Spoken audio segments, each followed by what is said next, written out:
Good morning students. Today we are going to learn chapter 8 housing and clothing. Housing and clothing से हम लोग समझते हैं आवास और कपड़े। चैप्टर में पढ़ेंगे हाउसिंग एंड क्लॉथिंग। इसमें हम लोग समझेंगे कि हम लोग के लिए घर और कपड़े क्यों आवश्यक होते हैं। फिर हम लोग विभिन्न तरह के घर के विषय में पढ़ेंगे। कुछ टेम्पररी होते हैं हाउस, जिसे कुछ समय के लिए बनाया जाता है फिर हटा भी दिया जाता है, और कुछ घर ऐसे भी होते हैं जिन्हें परमानेंट हाउस कहा जाता है, जो सदा के लिए रहते हैं। फिर हम लोग ये भी पढ़ेंगे कुछ स्पेशल हाउसेस के विषय में। फिर रूफ्स ऑफ द हाउसेज किस तरह के होते हैं, टाइप्स ऑफ क्लॉथ्स कितने तरह के होते हैं।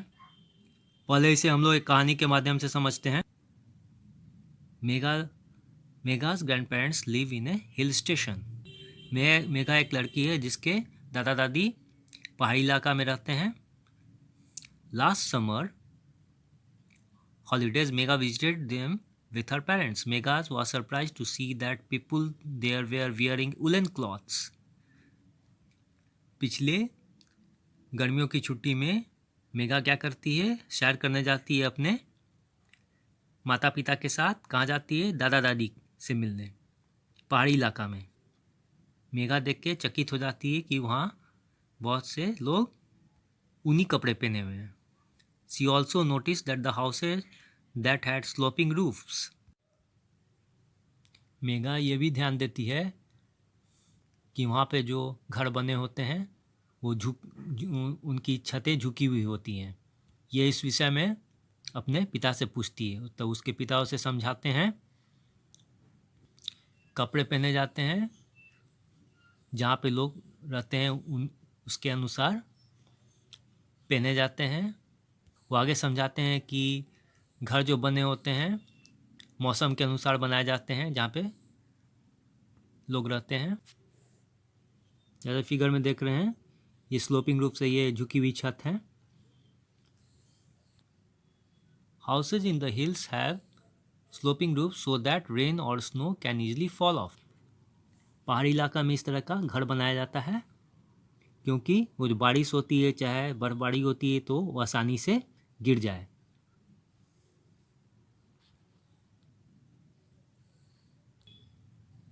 हाउसिंग एंड क्लॉथिंग, आवास और कपड़े।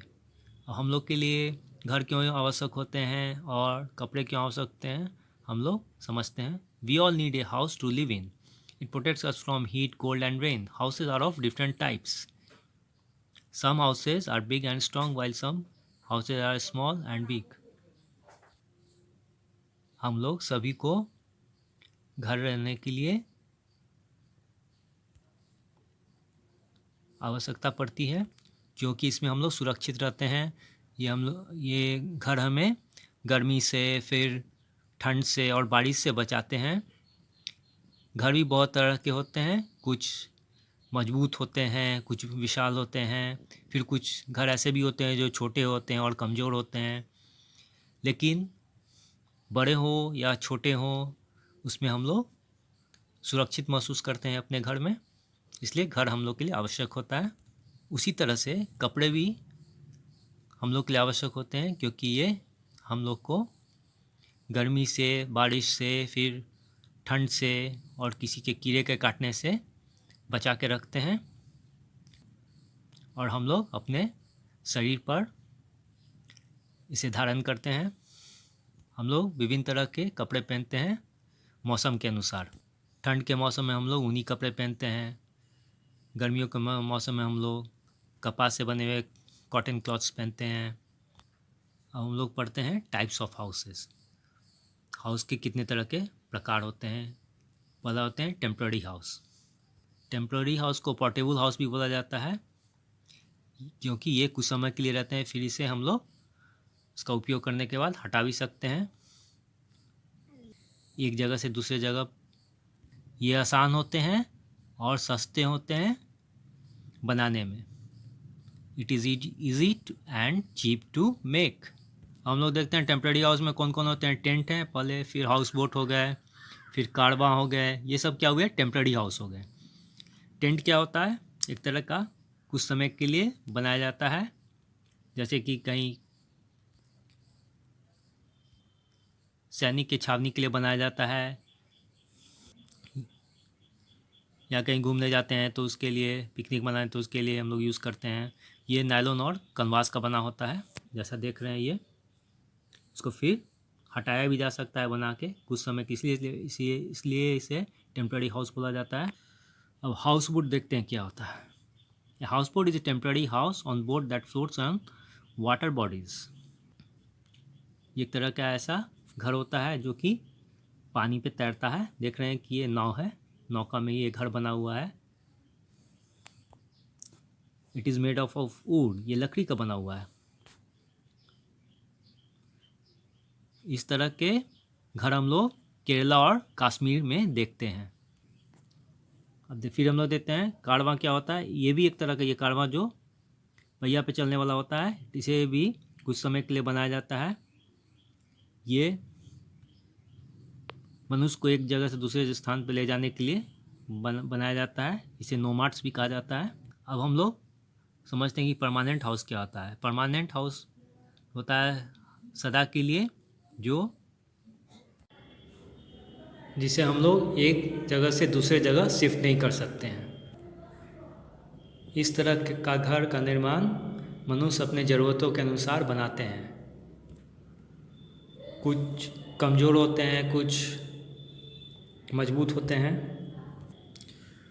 घर जो बने होते हैं मिट्टी से, फिर लकड़ी से, बांस से, चिकनी मिट्टी से, इसे कच्चा हाउस कहा जाता है।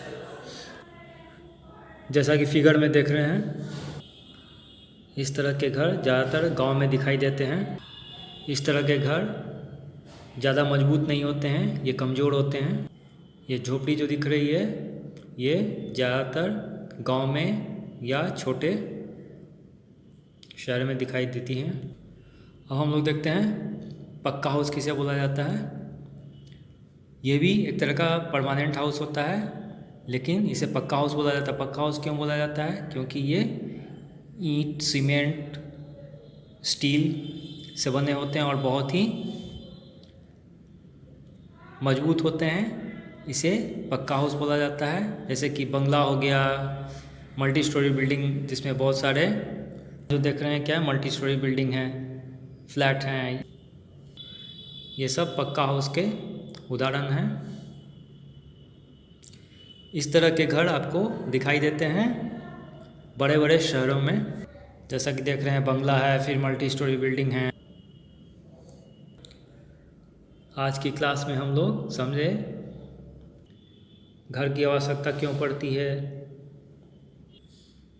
घर के कितने प्रकार होते हैं, कुछ टेम्पररी हाउस होते हैं, टेम्पररी हाउस के एग्जांपल्स क्या क्या हैं, ये सब हम लोग फिर परमानेंट हाउस किस तरह के होते हैं, उसके उदाहरण कौन कौन से होते हैं,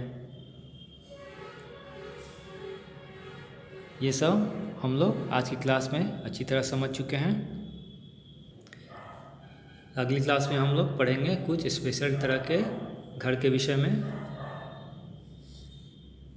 जैसे कि इग्लू हो गए, फिर स्टिल्ट्स हो गए, फिर घर की छत किस तरह की होती हैं, किसी में स्लोपिंग रूफ्स होती हैं, किसी में फ्लैट रूफ होती हैं, ये सब में अंतर क्या है। फिर इस तरह के पक्का हाउस या कच्चा हाउस को बनाने में किस तरह के मटेरियल्स का यूज़ किया जाता है, ये सभी हम लोग अगली क्लास में पढ़ेंगे। फिर हम लोग पढ़ेंगे टाइप्स ऑफ क्लॉथ्स, कपड़े के कितने प्रकार होते हैं। कपड़े जो हम लोग पहनते हैं विभिन्न तरह के होते हैं, हर मौसम के अनुसार पहने जाते हैं, तो किस तरह के कपड़े होते हैं, इसके लिए हम लोग विस्तार से अगली क्लास में पढ़ेंगे।